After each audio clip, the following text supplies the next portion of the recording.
I thank and praise God for this wonderful opportunity which God has given to me. Greetings to you all in the matchless name of our Lord and Savior Jesus Christ.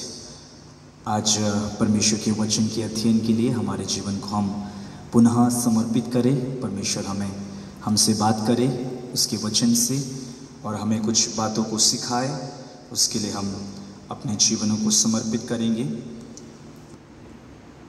क्यों ना हम अपनी आँखों को बंद करें, अपने जीवन को और एक बार प्रभु के हित के लिए, प्रभु के नाम की महिमा के लिए हम समर्पित करेंगे। प्रेमी अनुग्रहकारी हमारे ईश्वर के पिता परमेश्वर, हम आपको धन्यवाद करते हैं। हम आपकी उपस्थिति में शुक्रगुजार है क्योंकि आपने हमारे जीवन में किए हुए प्रत्येक उपकार के लिए, हर एक भलाई के लिए, हर एक हालेलुया मार्गों के लिए हम आपको धन्यवाद करते हैं। प्रभु जी, हमारी कोई भी योग्यता नहीं है कि इस स्तर तक, यहाँ तक हम पहुँचने के लिए हमारी कोई भी योग्यता नहीं है। ये आपके अनुग्रह और आपकी कृपा और आपका हालेलुया दया है, इसलिए धन्यवाद करते हैं। आगे भी आप हमें मार्गदर्शन करना, लेकिन हमें आपके वचनों में और आपके हालेलुया वचन की गहराइयों में हमेशा सदैव उतरते रहने के लिए सहायता करना।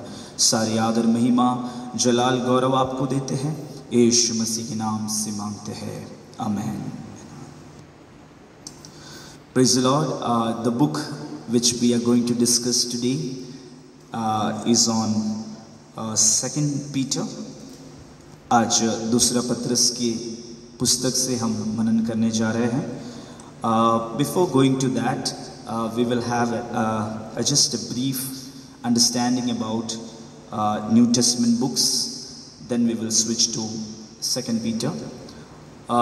नया नियम में हम सभी लोग जानते हैं, अभी बहुत दिनों से हम परमेश्वर के वचन को अध्ययन करते आ रहे हैं और प्रभु के अनुग्रह से अगापे बाइबल इंस्टीट्यूट ऐसा एक बाइबल सीखने का एक माध्यम प्रभु ने हमारे लिए अगापे बाइबल इंस्टीट्यूट के ज़रिए खोला है, इसलिए परमेश्वर का धन्यवाद करते हैं। आज हम परमेश्वर के वचन जब मनन करते हैं, सो नया नियम को हम चार विभाग में बांट सकते हैं। वो है सबसे पहला सुसमाचार ग्रंथ, और हम जानते हैं सुसमाचार ग्रंथ 4 है, मत्ती, मरकुस, लूका और यूहन्ना। और दूसरा जो विभाग है वो हिस्टोरिकल बुक्स है या फिर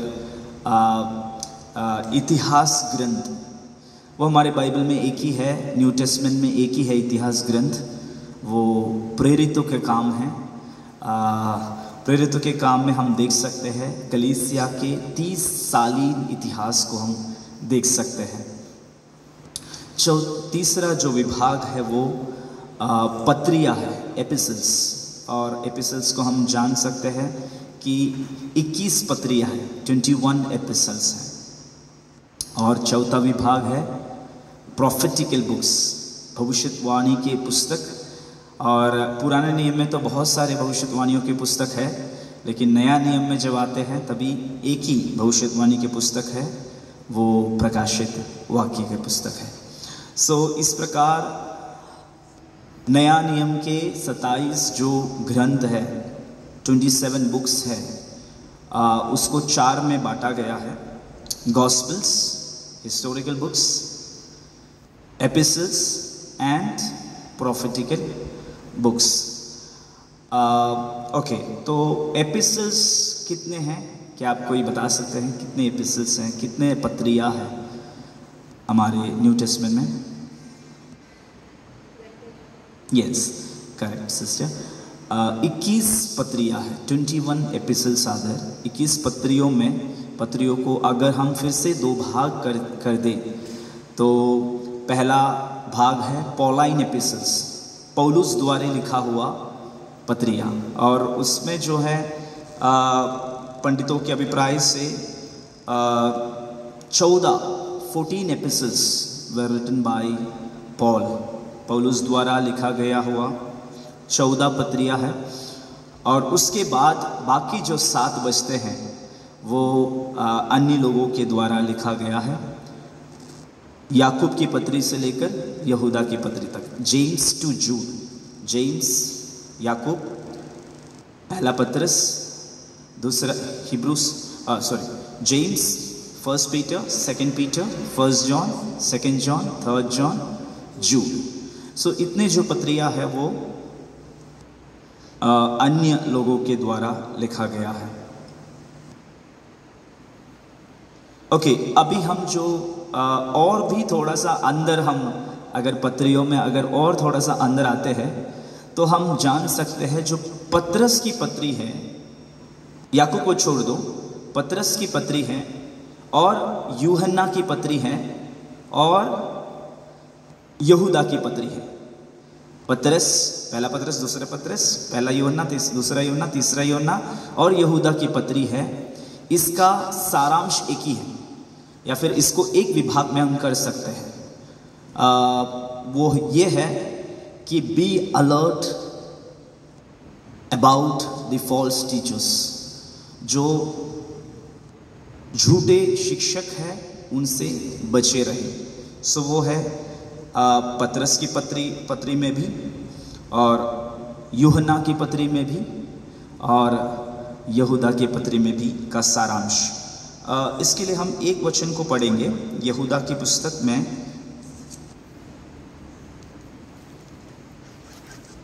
यहूदा की पुस्तक एक ही अध्याय है,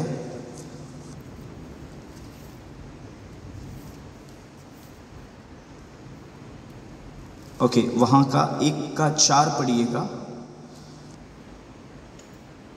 Jude chapter 1 verse 4. For certain men have crept in unnoticed, who long ago were marked out for this condemnation, ungodly men who turn the grace of God into lewdness and deny the only Lord God and our Lord Jesus Christ. Yes, तो इसमें भी वो झूठे शिक्षकों के बारे में ही वर्णित है और यहाँ पे कह रहा है क्योंकि कितने ऐसे मनुष्य चुपके से हम में आ मिले हैं जिनके इस दंड का वर्णन पुराने समय में पहले ही से लिखा गया था। ये भक्तिहीन हैं और हमारे परमेश्वर के अनुग्रह को लुचपन में बदल डालते हैं और हमारे एकमात्र स्वामी और प्रभु यीशु मसीह का इनकार करते हैं। सो ये जो झूठे भविष्यद्वक्ता हैं या फिर झूठे शिक्षक हैं, उनके बारे में लिखा है दे हैव सीक्रेटली स्लिप्ड इन या फिर क्रीप्ड इन, अलग दूसरा वर्जन में लिखा है क्रीप्ड इन। वो हमारे मलयालम भाषा में उसमें लिखा है नुरन्य गिरगा, मीन्स घुस आते हैं। जिस प्रकार सांप घुस आता है घर के अंदर, समझ में भी नहीं आता कैसे घुस आ गया, उसी प्रकार घुस आने वाला एक अनुभव को कहते हैं क्रीप्ड इन। सो जानते भी नहीं, अंदर आने के बाद बहुत देर के बाद समझ में आएगा कि अरे गलती हो गया है, ये झूठा है। सो दिस इज, ये फॉल्स और ट्रूथ के बीच में जो फॉल्स है वो और थोड़ा सा ट्रूथफुल लगता है और थोड़ा सा खरा लगता है, इसलिए इसको समझना, परखना और आगे आत्मिक जीवन को व्यतीत करना बहुत ही अनिवार्य है। ओके, हम अभी सीधा रुख करते हैं हमारे दूसरा पत्रस की ओर। मैं जानता हूँ पहला पत्रस सिखा चुके हैं, इसलिए सेकंड पीटर की ओर हम अपने ध्यान को बढ़ाएंगे।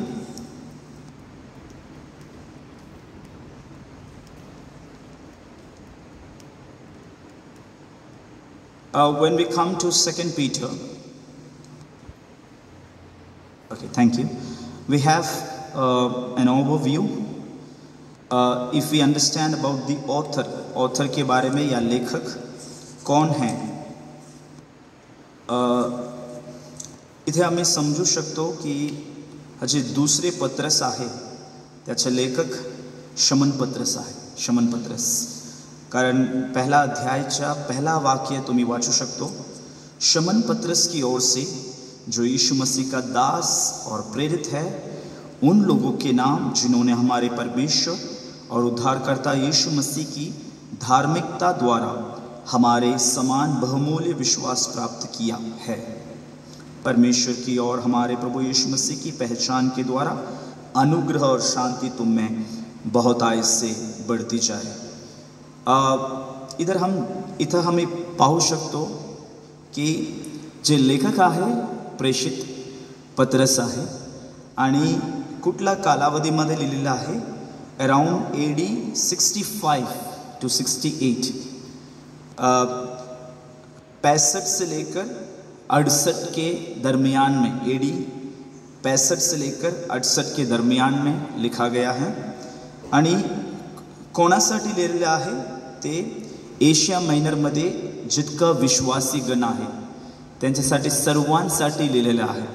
कारण आपण समजू शकतो त्यावेळ खूप विरोध आणि परमेश्वराच्या लोकांना परमेश्वराच्या वचनामध्ये किंवा विश्वासामध्ये उभा राहण्यासाठी खूप परिश्रम किंवा खूप विरोधाचा संदर्भ होता. ते संदर्भामध्ये प्रेषित पत्रस त्यांना विश्वासामध्ये खरं उभा राहण्यासाठी प्रोत्साहन देऊन लिहिलेला पत्री आहे, प्रेषिताचे पत्रसचे पत्रे. आता आपण बघू शकतो पर्पस, काय पर्पस आहे, काय त्याच्या लिहिण्याच्या मागे काय योजना आहे. To strengthen Christians in faith. Number 1 हे ह्यानं पर्पस किंवा काय उद्देश, हा पत्री लिहिण्याच्या मागे काय उद्देश आहे ते उद्देशला आपण 3 भागमध्ये विभाजित करू शकतो. Number 1 to strengthen Christians in faith. Number 2, to warn against false teachers. Number 3, to remind them of Christ return. So पहिली गोष्ट आहे, त्यांना सांगतात की be strong in your faith. तुमच्या विश्वासामध्ये तुम्ही दृढ राहा. दुसरी गोष्ट आहे की be alert about false teachers. हे जे झूठे शिक्षक आहे त्याच्यातून तुम्ही सतर्क राहा. आणि तिसरी गोष्ट आहे B prepared for Christ return. येशू ख्रिस्ताच्या पुन्हा आगमनासाठी तुम्ही तयार राहा. हे 3 गोष्ट मुख्यात आहे. आणि हा 3 जे उद्देश आहे हा 3 चॅप्टरमध्ये किंवा 3 अध्यायामध्ये लिहिलेला आहे. खूप सोपं आहे कारण हे पर्पस किंवा उद्देश एक अध्यायामध्ये एक उद्देश ठेवलेला आहे. पहिला अध्याय ख्रिस्त येशूमध्ये किंवा विश्वासामध्ये तुम्ही दृढ उभा राहा. दुसरा अध्याय हे झूठे शिक्षक आहे त्याच्यातून तुम्ही सतर्क राहा. तिसरा अध्याय प्रभू येशू ख्रिस्ताच्या पुन्हा आगमनासाठी तुम्ही तयार राहा. खूप सोपं आहे पण ह्याच्या आतमध्ये आपण जायचा गरज आहे. Okay, now we'll first of all understand key verse. याच्यात सर्वात महत्त्वाचं एक वचन आहे 2 Peter 3:18. ते आपण वाचून पुढे जाऊ. 2 Peter 3:18. But grow in the grace and knowledge of our Lord and Savior Jesus Christ. To him be the glory both now and forever. Amen. कोणी मराठीमध्ये पण वाचा.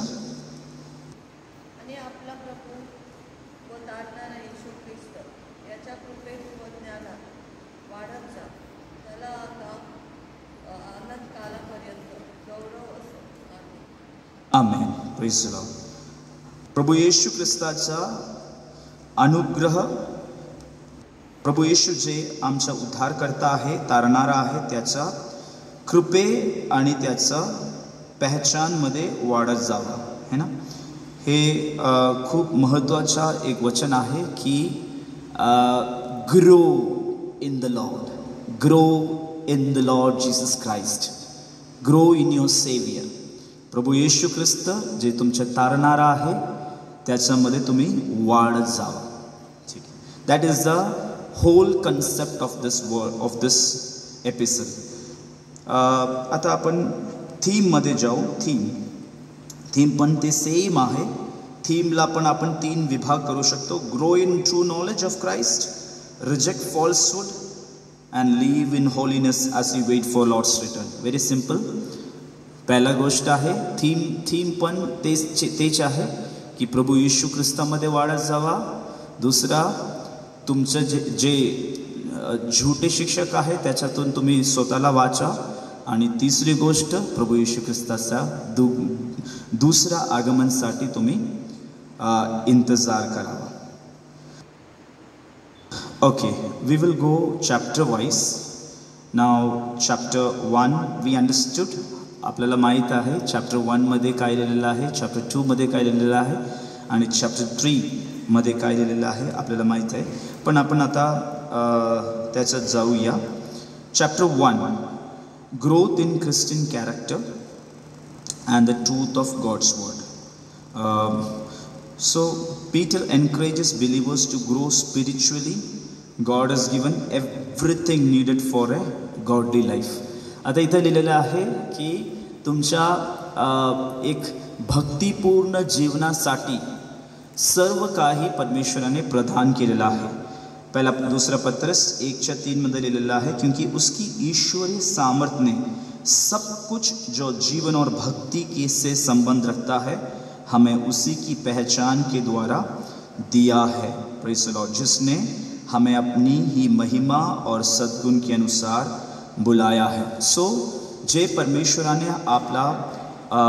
आपल्याला निवड केलेला आहे, आपला पाचारण केलेला आहे, तो परमेश्वर खरोखर आपल्या भक्तीसाठी सर्व काही आपल्याला दिलेला आहे.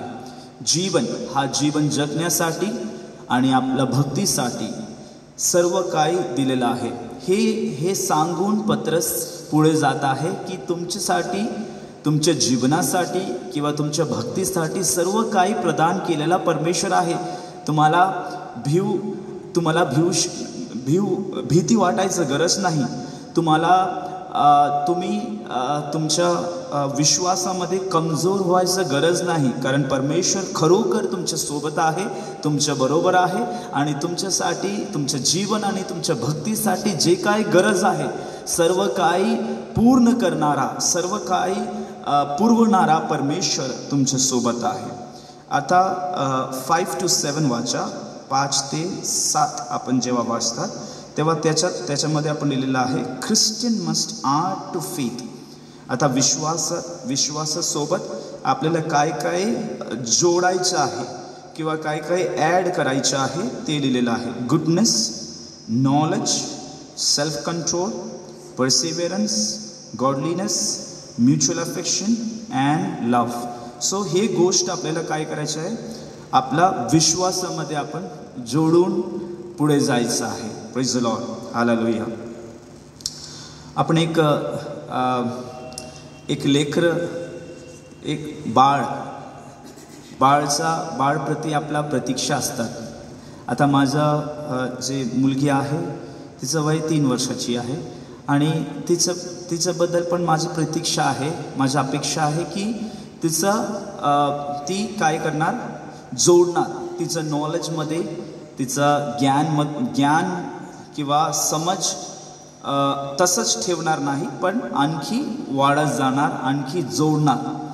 त्याचं स्किल जोडणार, त्याचं ज्ञानमध्ये वाढणार आणि त्याचं शरीरमध्ये वाढणार. प्रत्येक गोष्टीमध्ये काय वाढत जाणार, ही माझी अपेक्षा आहे. तसंच परमेश्वर पित्याच्या आपल्या लेकरूबद्दल हा अपेक्षा आहे की आपण पण काय, we should add to our faith. आपल्या विश्वासामध्ये आपण प्रत्येक चांगलं गोष्ट जोडून पुढे जाऊ. इथं 5 ते 6 मध्ये, इसी कारण तुम सब प्रकार का यत्न करके अपने विश्वास पर सद्गुण, सद्गुण पर समझ, समझ पर संयम, संयम पर धीरज, धीरज पर भक्ति, भक्ति पर भाईचारे की प्रीति, भाईचारे की प्रीति पर प्रेम बढ़ाते जाओ. वेरी स्वीट, बहुत ही सुंदर वहाँ पे लिखा है. मुझे वचन बहुत ज़्यादा पसंद है क्योंकि हमारे आत्मिक जीवन में ये क्वालिटीज़, आपल्या आत्मिक जीवनामध्ये हा जे गुण आहे अपन जोड़ून जायचं आहे. हालेलुया. वहाँ पर और एक बार मैं पढ़ना चाहता हूँ, इस कारण तुम सब प्रकार का यत्न करके. वो बहुत ही अनिवार्य बात है की आपण आपला आत्मिक जीवनामध्ये प्रयत्न करायचा आहे, यत्न करायचा आहे. आणि यत्न करके काय करायचं आहे, यत्न करके अपने विश्वास पर सद्गुण, सद्गुण पर समझ, समझ पर संयम, संयम पर धीरज और धीरज पर भक्ति, भक्ति पर भाईचारे की प्रीति और भाईचारे की प्रीति पर प्रेम बढ़ाते जाओ. Praise the Lord. हालेलुया. मी माझा 2 लेकरं आहे. ते लेकरांसाठी जेव्हा प्रार्थना करतात सर्वात जास्त मी प्रार्थना करणारी गोष्ट आहे त्यांचं कॅरेक्टरमध्ये आणखी चांगलं गुण जोडून जायचं आहे. त्यांच्या कॅरेक्टरमध्ये किंवा त्यांच्या स्वभावामध्ये चांगलं गुण आणखी तू जोडून द्या परमेश्वरा, असं माझं प्रार्थना आहे. तसंच आपण जे परमेश्वराचे लेकरू आहे, परमेश्वर पित्याचा हे उद्देश आहे. एक पृथ्वीमध्ये जे पिते आहे त्याचं पण एक अपेक्षा असतात, त्यांचं पण अपेक्षा असतात. तसंच आपलं स्वर्गीय पित्याच्या पण आपल्याबद्दल एक अपेक्षा आहे की आपण आपल्या गुणमध्ये आणखी ईश्वरीय गुण जोडून जायचं आहे. ईश्वरीय गुण आपल्या जीवनामध्ये जोडून आपण पुढे जायचं आहे. आता आपण पुढे बघूया. तिसरी गोष्ट ही आहे, these qualities confirm one's calling and ensure a rich entrance into Christ eternal kingdom. इथं आपण एक गोष्ट आहे की कन्फर्म्स वन कॉलिंग. ही जी क्वालिटी आहे हे आपला काय म्हणतात, आपला निवड केलेला विषयबद्दल किंवा पाचारणविषयी आपल्याला पुन्हा हे करतात, पुन्हा स्थापित करतात, अश्योर करतात, कन्फर्म करतात. Ensuring a rich entrance into Christ eternal kingdom. आता आपण 10वां वचन वाचूया.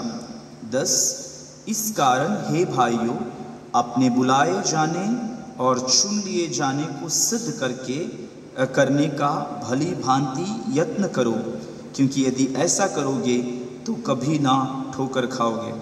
सो पत्रस इथं एक गोष्ट आणखी लिहित आहे की हां, तुमचं गुण किंवा तुमच्या ईश्वरीय गुणमध्ये तुम्ही वाढत जायचं आहे, पहिली गोष्ट. आता दुसरी गोष्ट हे लिहिलेलं आहे, कॉलिंग इज पाचारण होणे ना, तुमच्या पाचारणविषयी तुम्हाला काय ठाऊक असलेलं पाहिजे. पाचारणविषयी you should be having an assurance about your calling. First thing, add to your goodness, add to your qualities, spiritual qualities. Second, be assure about your calling. So दुसरी गोष्ट आहे की तुमच्या पाचारणविषयी तुम्हाला ठाऊक असलेला पाहिजे. और वहाँ पे लिखा है, ऐसा करोगे तो तुम कभी ठोकर ना खाओगे. Praise the Lord. देन असं तुम्ही करणार तर तुम्ही कधी ठोकर खाणार नाही किंवा तुम्ही पडणार नाही. Praise the Lord. आत्मिक विषयामध्ये स्पिरिच्युअल ग्रोथ, फर्स्ट चॅप्टर जे आहे, पहिला जे अध्याय आहे हे स्पिरिच्युअल ग्रोथ किंवा आत्मिक वाढबद्दल लिहिलेलं आहे. आत्मिक वाढ करण्यासाठी पहिला जे गोष्ट आहे की आपला जे गुण आहे, स्पिरिच्युअल क्वालिटीज, आत्मिक गुण आपल्या जीवनामध्ये आपण वाढत जायचं आहे. आपण प्रतिदिवस हे प्रयत्न करायचे आहे की माझा आत्मिक गुण आणखी वाढत जायचं आहे. दुसरी गोष्ट आहे की माझ्या पाचारणविषयी मला ठाऊक असलेला पाहिजे. I should have an assurance about my calling, about my set apart. I am a set apart person. I am a called one. I am a godly man and women. हे विषयी आपल्याला ठाऊक असलेला पाहिजे. आणि आता तिसरी गोष्ट, Peter reminds them that his teaching is not based on myths but eyewitness testimony of Christ's glory. इथं आपण पाहू शकतो की आता पत्रस दुसरा एक गोष्ट त्यांना समजून सांगत आहे की जे मी तुम्हाला शिकवतो किंवा माझं शिक्षण आहे, ते शिक्षण किंवा परमेश्वराच्या वचनबद्दल तुम्हाला जे शिक्षण मिळाले आहे ते त्यांचा आय विटनेस आहे, आम्ही साक्षी आहे म्हणून तुम्हाला सांगत आहे. 1:16 ते 18 वाचा. कोणी वाचू शकतो? 1:16 ते 18. For we did not follow cunningly devised fables when we made known to you the power and coming of our Lord Jesus Christ, but were eyewitnesses of his majesty. For he received from God the Father honor and glory when such a voice came to him from the excellent glory. This is my beloved Son, in whom I am well pleased. And we heard this voice which came from heaven when we were with him on the holy mountain. Yes, thank you pastor. आता कोणी 16 वाचू शकतो मराठीमध्ये? नुसतं 16 वाचा. कारण त्याला देवकृपेपासून सन्मान व गौरव मिळाला, तेव्हा ऐश्वर्ययुक्त गौरवाच्या द्वारे अशी वाणी झाली की हा माझा पुत्र मला परमप्रिय आहे, याविषयी मी संतुष्ट आहे. त्याच्याबरोबर पवित्र डोंगरावर असताना आकाशातून झालेली ही वाणी आम्ही स्वतः ऐकली. शिवाय अधिक निश्चय असे संदेश त्यांचे वचन आमच्याजवळ आहे, ते काळोख्या जागी बस.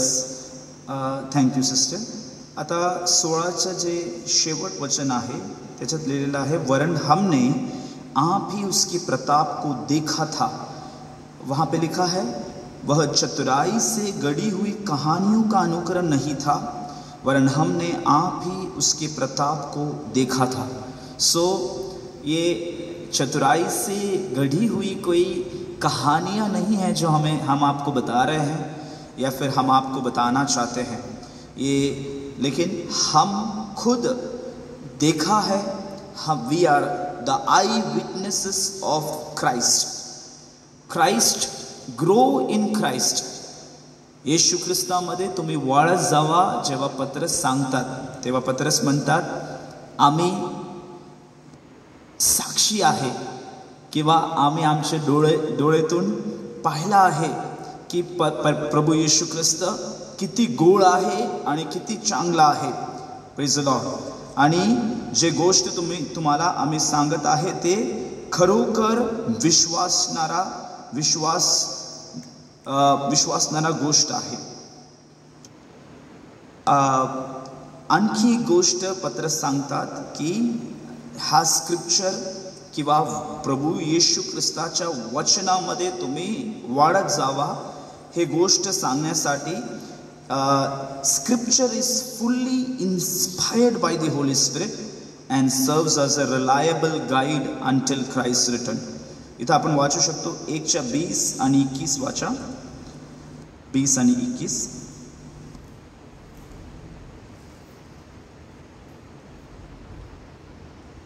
प्रथम हे ध्यानात ठेवा की शास्त्रातील कोणत्याही संदेशाचा उलगडा कोणाला स्वतःच्या कल्पनेने होत नाही, कारण संदेश मनुष्याच्या इच्छेने कधीही आलेला नाही, तर पवित्र आत्म्याने प्रेरित झालेल्या मनुष्याने देवापासून आलेला संदेश सांगितला आहे. Praise the Lord.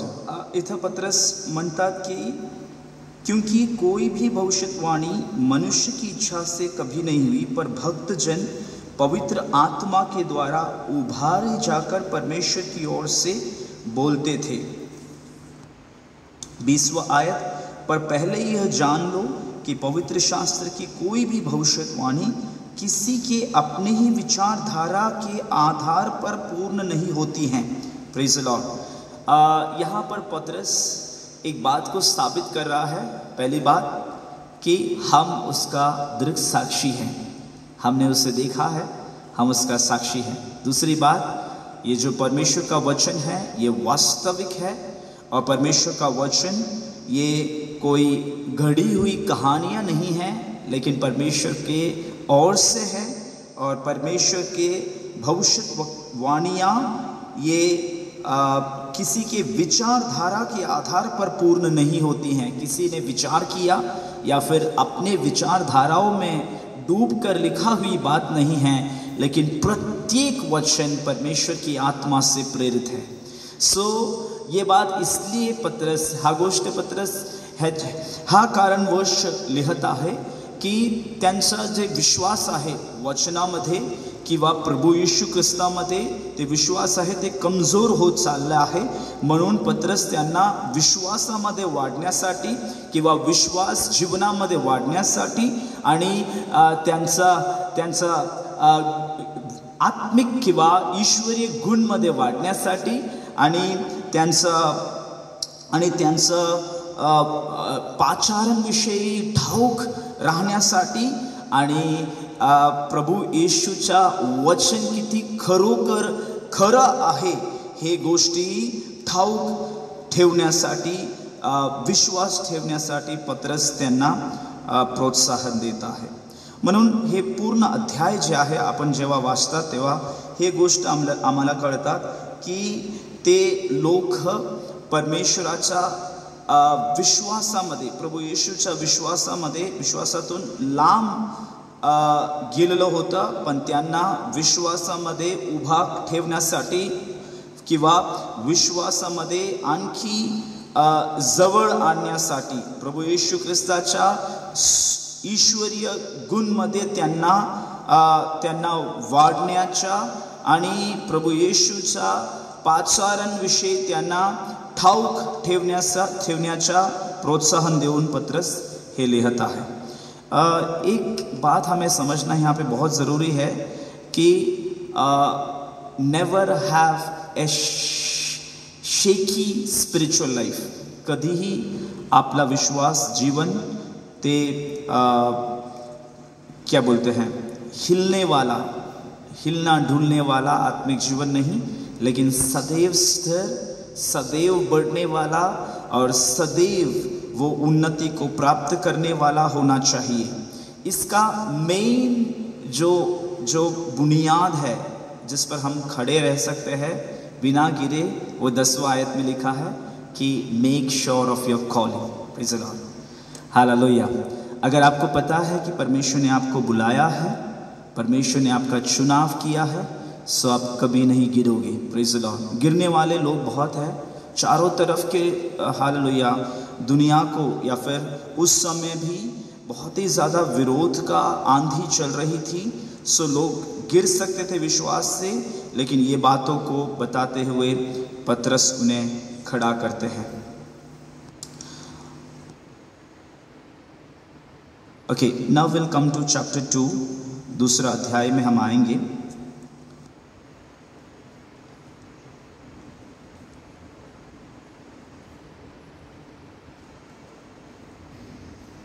ओके, उससे पहले मैं अपना एक छोटा साक्ष्य बताता हूँ.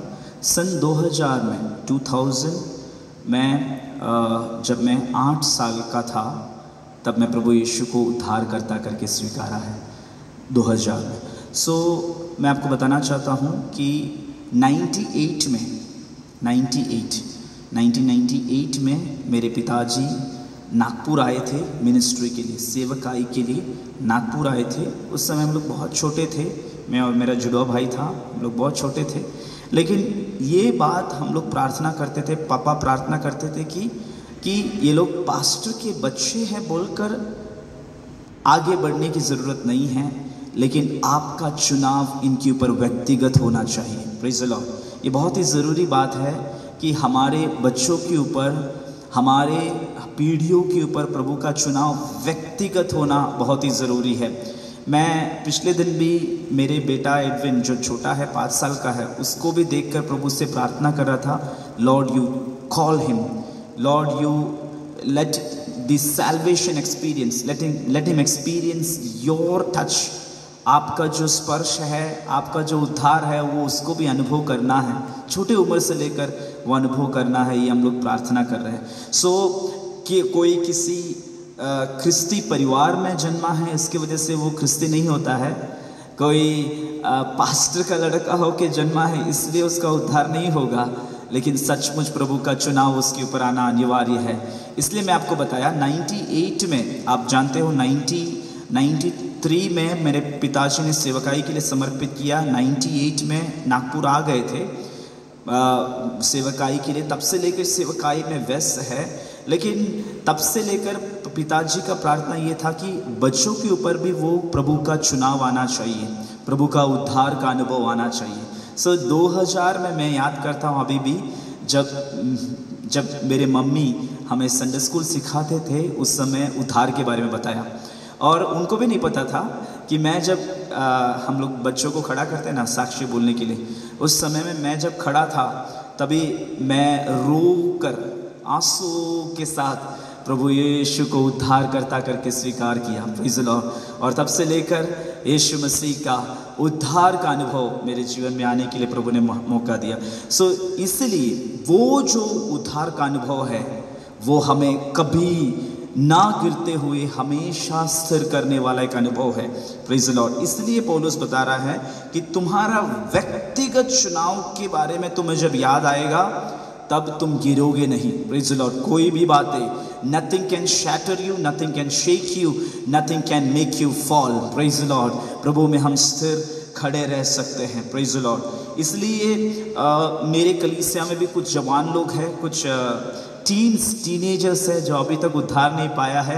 उनके लिए हम लोग प्रार्थना कर रहे हैं कि उनका उद्धार होना ज़रूरी है, उनका सैल्वेशन एक्सपीरियंस होना ज़रूरी है, व्यक्तिगत तौर पर यीशु को वो जानना ज़रूरी है। तब तक हम कितना भी may they know the word very perfectly, बहुत ही अच्छे से वचन जानते होंगे, बहुत ही अच्छे से संडे स्कूल का सिलेबस उन्होंने कवर किया होगा, उसमें कोई फ़ायदा नहीं है। That all works in the background, but the main thing is they be hallelujah assured of their calling and their salvation experience. So बहुत ही ज़रूरी एक बात है, वो बात आपको मैं याद दिलाया हूँ। अभी दूसरा अध्याय की ओर हम आएंगे जल्दी, chapter 2, that is warning against false teachers. So इसमें सबसे पहला अध्याय आयत ही हम देख सकते हैं। Can anyone read verse 1?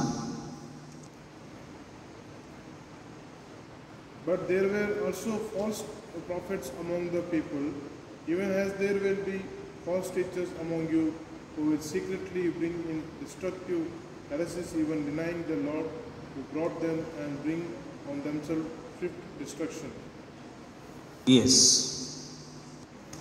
So it's written about the false teachers secretly introduce destructive heresies and deny the Lord. Praise the Lord. यहाँ पर हम 2:1 में लिखा है, जिस प्रकार उन लोगों में झूठे भविष्यद्वक्ता थे, उसी प्रकार तुम में भी झूठे उपदेशक होंगे, जो नाश करने वाले पाखंड का उद्घाटन छिप छिप कर करेंगे, और उस स्वामी का जिसने उन्हें मोल लिया है इनकार करेंगे, और अपने आप को शीघ्र विनाश में डाल देंगे।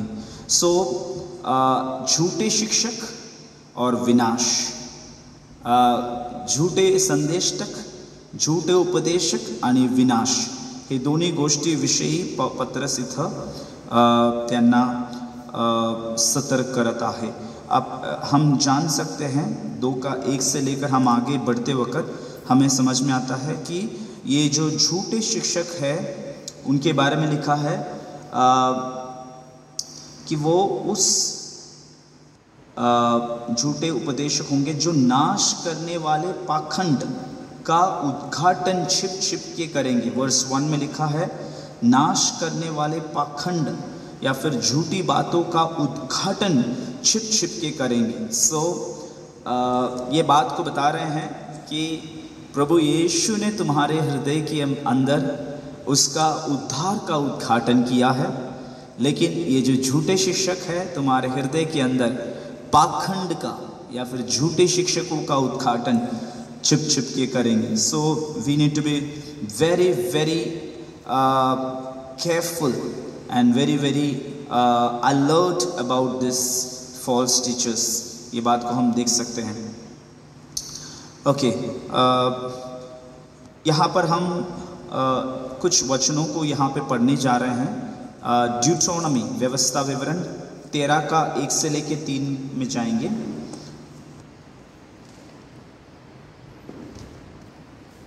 व्यवस्था विवरण 13।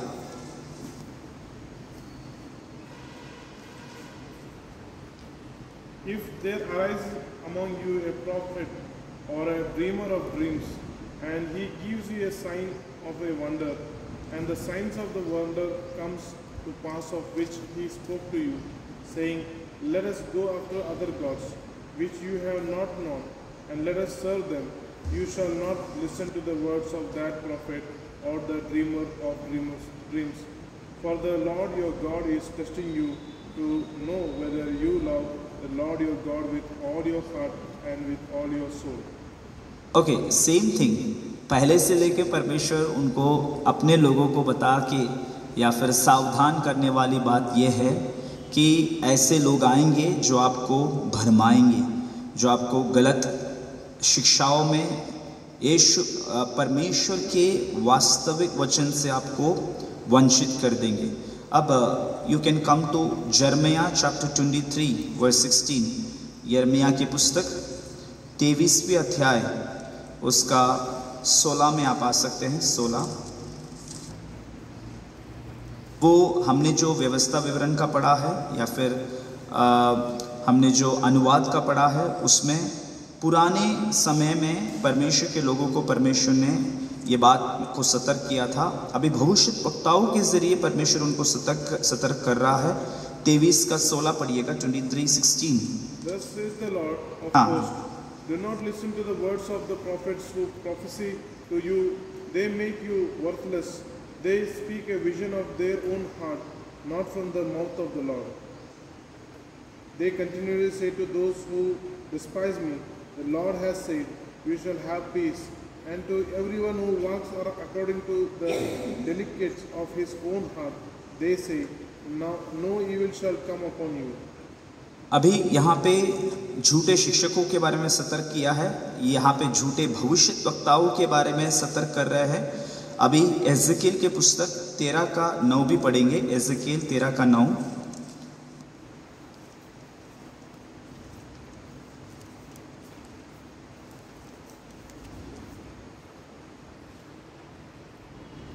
My hand will be against the prophets who envision futility and who divine lies. They shall not be in the assembly of my people, nor be written in the record of the house of Israel, nor shall they enter into the land of Israel. Then you shall know that I am the Lord God. So God is saying, my hand will be against them. मेरा हाथ उनके विरोध में रहेगा। So these people are misguiders, जो परमेश्वर के लोगों को भटकाते हैं, ऐसे लोग हैं। मत्ती रचित सुसमाचार में यीशु मसीह भी सेम बात बता रहे हैं। मत्ती 7 का 15 में देखिएगा।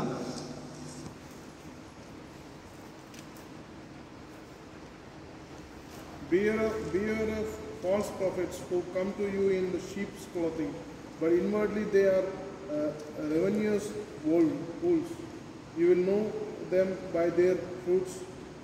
Do men gather grapes from the thorn bushes or figs from the thistles?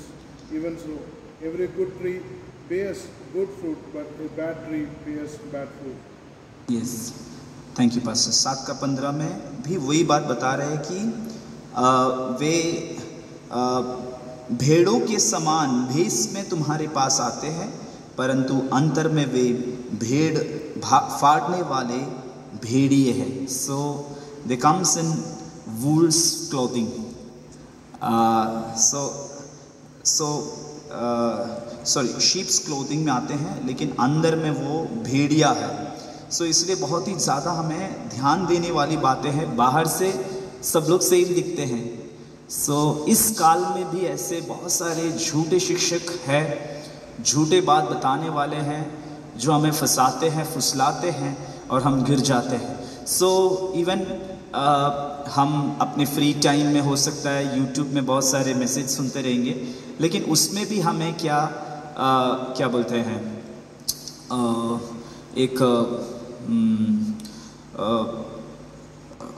क्या बोलते हैं,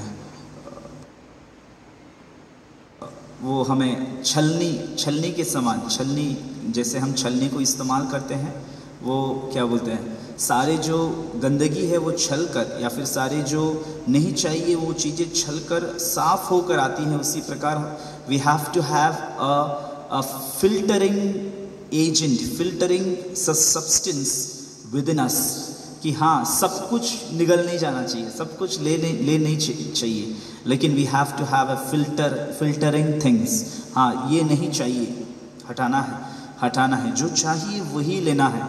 सब अच्छे नहीं हैं, या फिर सब में सब अच्छा नहीं है, ये बात समझना बहुत ज़रूरी है. हो सकता है उनमें भी जो झूठे बोल रहे हैं, झूठे शिक्षक हैं, उनमें भी कुछ अच्छाइयाँ होगा. सो उसको भी छल कर, उसको भी फिल्टर कर निकालना बहुत ही अनिवार्य है इन दिनों में. नहीं तो क्या होगा, एक अंश होगा जो उनमें से, उनके अंदर, उनके मुंह से निकला हुआ एक अंश होगा जो झूठा होगा, और उसमें हम फंसते जाएंगे. सो बहुत ही अनिवार्य है कि हम उन बातों में ना फंसे. ओके, इसमें इस अध्याय में कुछ बातों के बारे में पत्रस बता रहे हैं. दैट इज हिस्टोरिकली इतिहास में क्या क्या बात हुई थी, कि फॉलन एंजल्स के बारे में बताया है, नोहा के समय में किस प्रकार फ्लड हुआ था उसके बारे में बताया है, सोदोम गोमोरा के बारे में बताया है. ये सब कुछ परमेश्वर के न्याय के बारे में बताया है. 2:4 से लेकर 6 में हम वही देख सकते हैं कि परमेश्वर किस प्रकार न्याय करने वाला परमेश्वर है. लेकिन 2:9 में परमेश्वर किस प्रकार लूत को बचाया है वो भी बताया है. विकट जनरेशन से लूत को किस प्रकार परमेश्वर ने बचाया है वो भी बताया है. सो इस विकट जनरेशन में हम विकटनेस, इस बुरे संसार में, बुरे दुनिया में हम बुरे ना बने, हम फंसे नहीं, लेकिन हम किस प्रकार परमेश्वर के भय में होना चाहिए और किस प्रकार उस बुराई से हमें बचा के रखना चाहिए, वो बात के बारे में पत्रस बता रहे हैं. अब 2:18 से लेकर ये जो धोखेबाज है उनके बारे में लिखा है, they are arrogant, corrupt and enslaved by sin. 2:18 से 19 में लिखा है. और 2:22 में लिखा है कि उनका अंत जो है वो ट्रैजिक होगा करके लिखा है. ये 2:22 भी कोई पढ़ सकते हैं. 2:22. But it has happened to them according to the true proverb, a dog returns to his own vomit, and so having washed to her wallowing in the mire. हाँ, सो जिस प्रकार एक कुत्ता अपनी उल्टी की ओर फिरता है, उस प्रकार उनका भी अंत होगा करके पत्रस यहाँ पे बता रहे हैं. वे बुराई की ओर फिरते ही जाएंगे और लोगों को भी फिराएंगे करके यहाँ पे हम समझ सकते हैं. ये अध्याय में स्पेशली वार्निंग लिखा है कि सतर्क रहो, पहली बात इन झूठे शिक्षकों से, और दूसरी बात में लिखा है कि किस प्रकार परमेश्वर न्याय करता है. सदोम को उन घमंड किया हुआ स्वर्गदूतों को न्याय किया, नूह के समय में जो लोग थे उनको न्याय किया, सदोम गोमोरा को न्याय किया. ऐसा है तो परमेश्वर न्याय करेगा, दंड देगा उनको. लेकिन जो खरे मन से परमेश्वर पे चलते हैं, जिस प्रकार लूत के समय में हुआ था, उसी प्रकार परमेश्वर उनको उन दुष्टता से बचाएगा. और तीसरी बात है कि ये जो धोखेबाज है उनका भी बुरे अंत होगा करके पतरस बता रहे हैं. सो इतनी बातें यहाँ पर पतरस ने उनको बताया है. अब हम दूसरा पतरस तीसरे अध्याय में या फिर अंतिम अध्याय में आएंगे. अंतिम अध्याय में हम जानते हैं कि the Lord's return and holy living के बारे में लिखा है. प्रभु यीशु मसीह का दोबारा आगमन के बारे में लिखा है. सो प्रभु यीशु मसीह के दोबारा आगमन के बारे में जब लिखा है, सो उसमें लिखा है कि 3:10 यहाँ पे सबसे मुख्य वाक्य है. 3:10, परंतु प्रभु का दिन शोर के समान आ जाएगा. उन दिन आकाश बड़ी हड़हड़ाहट से शब्द से जाता रहेगा और तत्व बहुत ही तप्त होकर पिघल जाएंगे, और पृथ्वी और उनके काम जल जाएंगे। सो ये सारी बातें यहाँ पे लिखा है। Okay, for a reference will read Matthew 24, मत्ती रचित सुसमाचार 24वें अध्याय, उसके 42 से लेकर 44 तक हम पढ़ेंगे। Matthew 24 verse 42।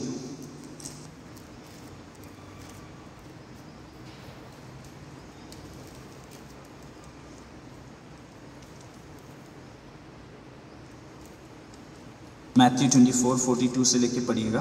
Watch therefore, for you do not know what hour your Lord is coming. But know this, that if the master of the house had known what hour the thief would come, he would have watched and not allowed his house to be broken into. Therefore, you also be ready, for the Son of Man is coming at an hour you do not expect. सो यहाँ पे भी यीशु मसीह स्वयं बता रहे हैं कि देखो मैंने पहले से तुमसे कह चुका है, 42 में लिखा है, 44 में लिखा है, इसलिए तुम भी तैयार रहो, क्योंकि जिस घड़ी के विषय में तुम सचेत भी नहीं हो उसी घड़ी मनुष्य का पुत्र आ जाएगा। So an hour which is unexpected, कभी भी मनुष्य का पुत्र का आगमन हो सकता है। So return of the Lord is unexpected, in an unexpected manner, an unexpected time में होगा करके लिखा है। अब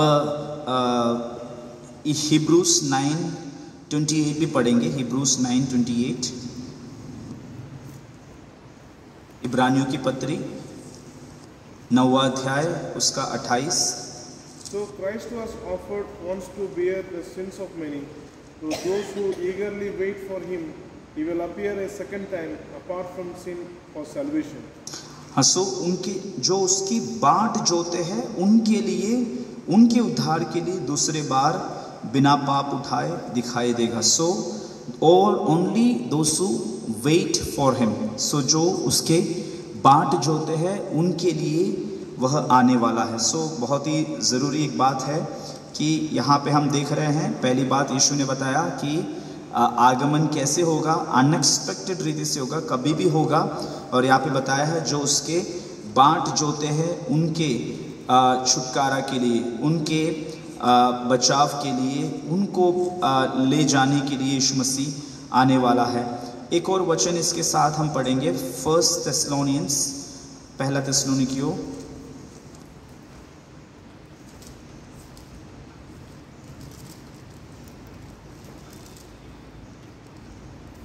उसका 5 का 1 और 2 पढ़िएगा। But concerning the times and the seasons, brethren, you have no need that I should write to you, for you yourself know perfectly that the day of the Lord comes as a thief in the night. सो प्रभु का आगमन कैसे होगा? जैसे रात को चोर आता है वैसे ही प्रभु का दिन भी आने वाला है। So day of the Lord is uncertain, कभी भी आ सकता है, अनिश्चित रीति से। जिस प्रकार रात को चोर आता है उसी प्रकार प्रभु का दूसरा आगमन भी होगा करके वचन में बताया गया है। सो प्रभु यीशु मसीह बता रहा है कि मनुष्य का पुत्र कभी भी कोई भी समय में आ सकता है। और हमने देखा कि जो उसके बाट जोते हैं, इब्रानियों 9:28 में जो उनके बाट जोते हैं उसके लिए आते हैं। और हम पहला थिस्सलुनीकियों 5:2 में देखा है कि चोर के समान, या फिर जिस प्रकार चोर आता है उसी प्रकार, रात को चोर आता है उसी प्रकार मनुष्य के पुत्र का आगमन भी होगा। कब होगा किसी को पता नहीं, वो डेट या तारीख निश्चित नहीं है, लेकिन ये निश्चित है कि वो आने वाला है। प्रेज़ द लॉर्ड, वो ज़रूर आएगा। हम आगे बढ़ेंगे इसी अध्याय में, तीसरे अध्याय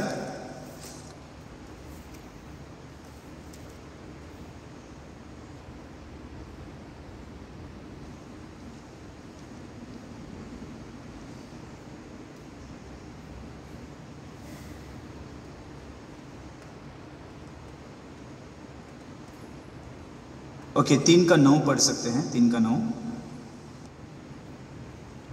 The Lord is not slack concerning His promise, as some count slackness, but in the long suffering towards us, not willing that any should perish, but that all should come to repentance.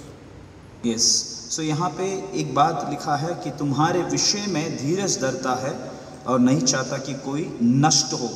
सो प्रभु देर नहीं कर रहा है, लेकिन प्रभु धीरज धर रहा है कि कोई और दूसरे और लोग भी ये उद्धार में आ सके, नष्ट ना हो, मन फिराव का अवसर मिलने के लिए बात जो रहा है। Praise the Lord. सो ये बात हमें बहुत ही ज़्यादा ध्यान देने वाली बात है कि Lord's coming is not delayed.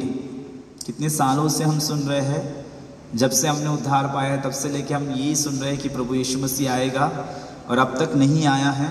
इसका मतलब ये है कि उसका आगमन कैंसल हुआ है।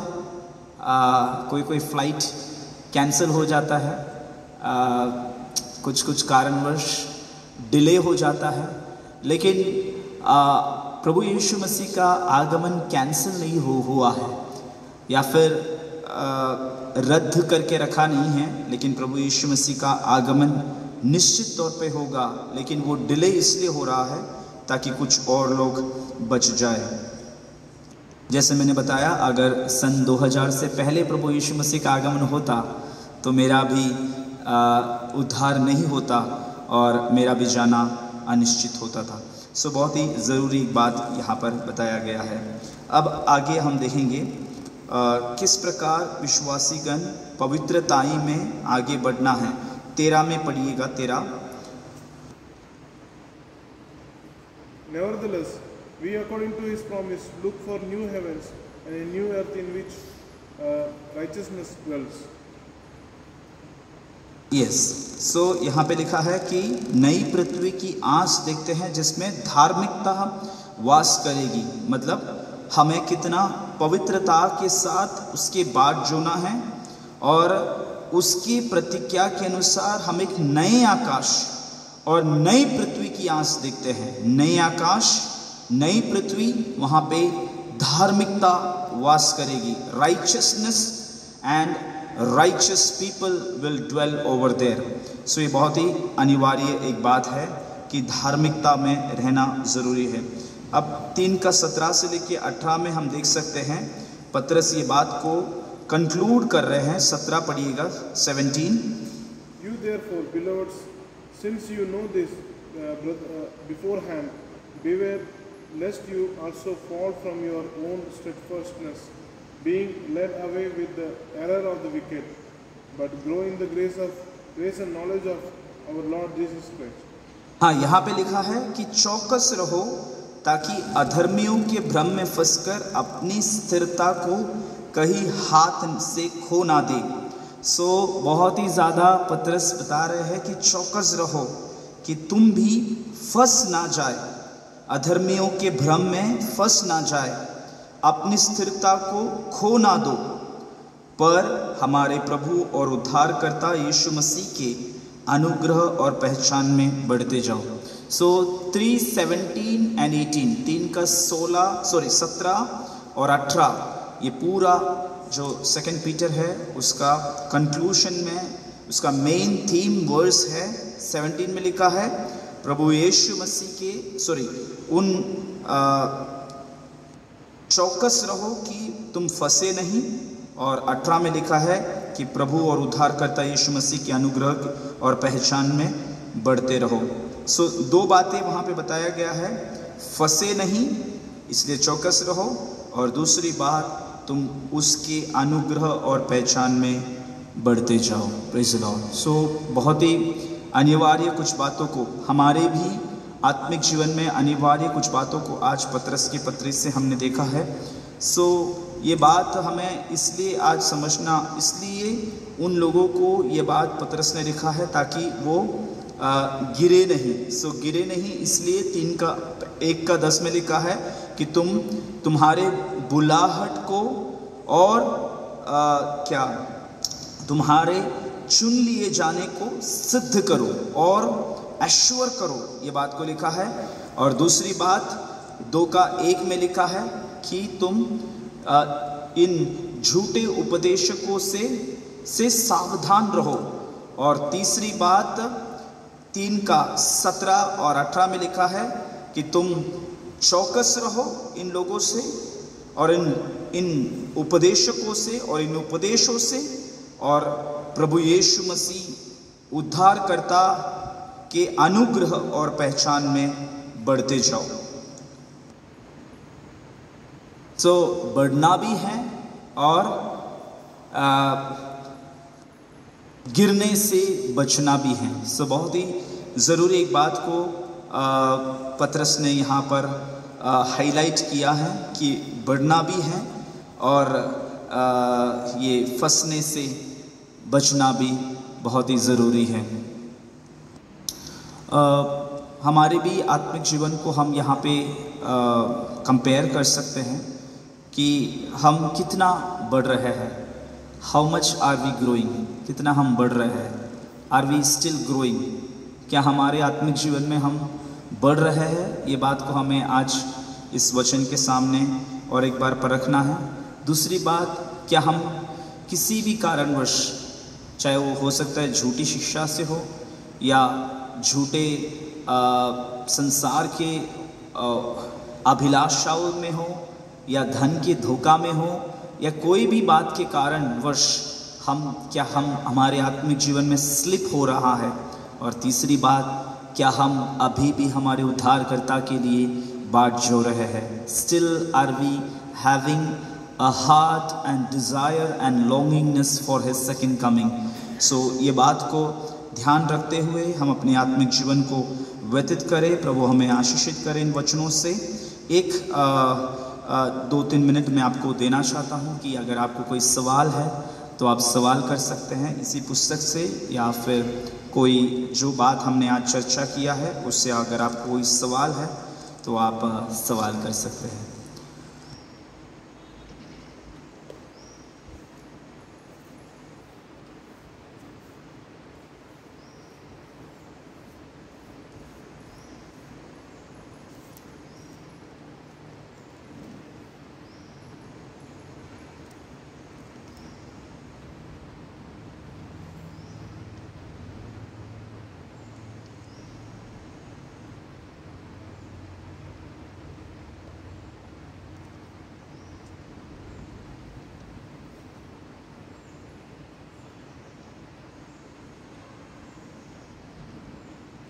ओके, अगर नहीं तो मैं यहाँ पे समाप्त करना चाहता हूँ, लेकिन एक उदाहरण देकर समाप्त करना चाहता हूँ।